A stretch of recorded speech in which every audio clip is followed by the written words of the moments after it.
Hey there, boaters. I'm Captain Stacy Hanrahan, and this is the Boaters TV.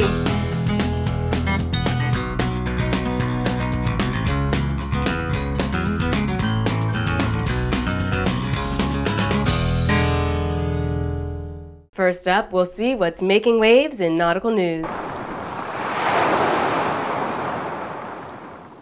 A new museum is set to open in 400 feet of water. Titanic's sister ship, the hospital ship Britannic, sunk near Athens, Greece in 1916. It laid starboard side down, nearly forgotten until being discovered by Jacques Cousteau in 1975. Now plans have been laid to turn the shipwreck into an underwater museum. Simon Mills, a marine historian and owner of the Britannic wreck, is working with Greek officials. They hope the first tours in submersibles will begin next summer. Unlike the Titanic that is rapidly disintegrating in the cold waters of the North Atlantic, the Britannic is well preserved in the warm waters of the Aegean Sea. The ship was en route to collect wounded troops during World War I when an explosion ripped through her bow. She sank in under an hour. Historians throughout the years have been in disagreement over whether the ship was hit by a mine or a torpedo. At the time of her demise, Britannic wasn't carrying any patients and only 30 people died. Mills and his team say the project isn't just about tourism, it's about education, conservation, and marine archaeology as well.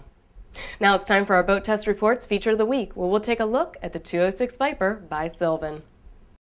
Welcome to BoatTEST.com. I'm Captain Rob Smith on board Sylvan's 206 Viper.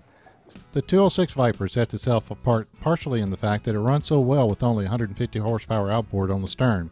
Most people don't believe they can get good performance and handling from a smaller outboard on a fiberglass boat, but Sylvan has found a design that takes advantage of smaller engines. Up front we've got 5 lockers. The 2 forward lockers we'll take another look at in just a moment.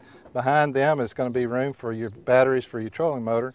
In the center, this is a lockable box that puts your rods in. You've got some more room for bait and tackle.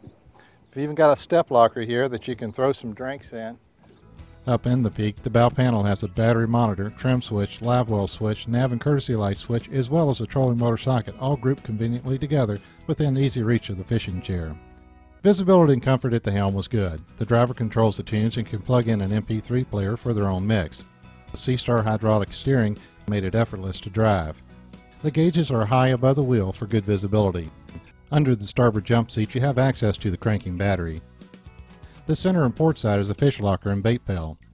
With the jump seats off, you have a raised fishing platform across the stern.